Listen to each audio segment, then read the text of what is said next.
Voilà, vous avez vu ses yeux sortir, c'est normal. Si jamais, je vous le souhaite pas, si jamais, tout ça c'est de la théorie, hein, c'est comprendre. Après la situation, des fois, ça peut ne pas fonctionner. Mais moi j'essaie voilà, de trier les infos que je vous donne de façon à ce qu'il y ait plus de chances que ça fonctionne que ça fonctionne pas. Si jamais vous tombez sur quelqu'un qui est alcoolisé, qui est drogué, qui est con, ça va avec, je plaisante, qui est drogué ou alcoolisé, il se peut que les coups, ils les sentent pas. Bon, un doigt dans l'œil, c'est un doigt dans l'œil, hein. Il va pas voir. Mais il va peut-être continuer le gars, ça peut arriver. Hein. Ce qui fonctionne très bien, ce qui a des chances de fonctionner, c'est l'asphyxie. Eh Daniel, viens. Tête d'alcoolo, là, viens. Je déconne.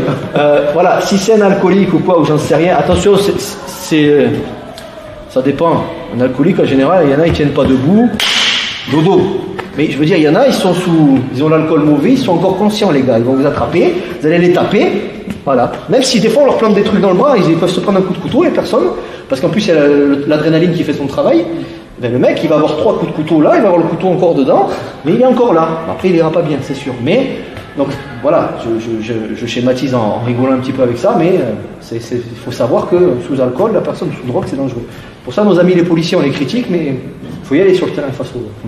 Bref, surtout qu'eux, parce qu'ils peuvent être vite filmés aussi. Donc ils n'ont pas le droit de casser de la jambe et compagnie. C'est pour ça que mes techniques, j'essaie de les épurer, il faut que ce soit bon pour tout le monde.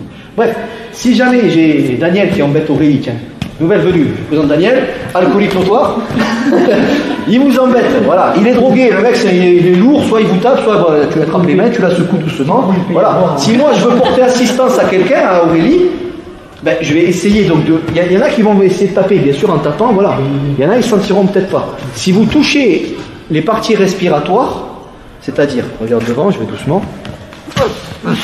Voilà, vous avez vu ses yeux sortir, c'est normal. Déjà, ça perturbe. Le respiratoire et le sanguin, c'est pas pareil que le côté musculaire, entre guillemets. Les mecs qui sont drogués, voilà. Donc ça va aller. Donc ça, c'était respiratoire, c'est ici. Maintenant, version sanguine, c'est-à-dire étranglement commando pour les plus anciens. Je vais doucement. Et là, je serre et la personne... Par contre, ça va aller. C'est pour te fêter ton retour. Bien fait de revenir. Voilà, merci. Ça, il faut savoir que c'est extrêmement dangereux. On contrôle très bien la personne si vous le faites bien. C'est pour ça qu'il ne faut pas rêver. Il y a des techniques contre les étranglements commando. En 3 secondes, si vous n'avez pas l'opportunité de taper ou de dégrafer, vous y restez. Hein. Si le mec il s'y connaît, de toute façon, c'est trop tard.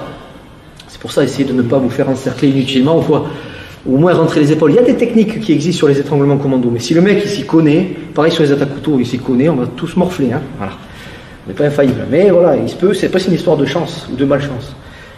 Mais pensez que si quelqu'un, voilà, il est un peu trop costaud, vous vous dites, tiens, celui-là, il a les yeux, la pupille un peu trop dilatée ou trop rétractée, il n'est pas net, quoi. Surtout s'il y a de la poudre blanche ici, dans la moustache, vous vous dites, oh là là, ah, je plaisante, mais voilà, si un jour vous devez sauver votre peau ou celle de quelqu'un, vous tapez sur la personne, toutes vos forces, le mec il sent que dalle, pourquoi pas essayer de l'asphyxier, pourquoi pas. Si tu souhaites aller encore plus loin, à savoir décupler tes connaissances en self-défense, devenir confiant et efficace en situation réelle, mais ce que je t'invite à faire, c'est à cliquer juste ici.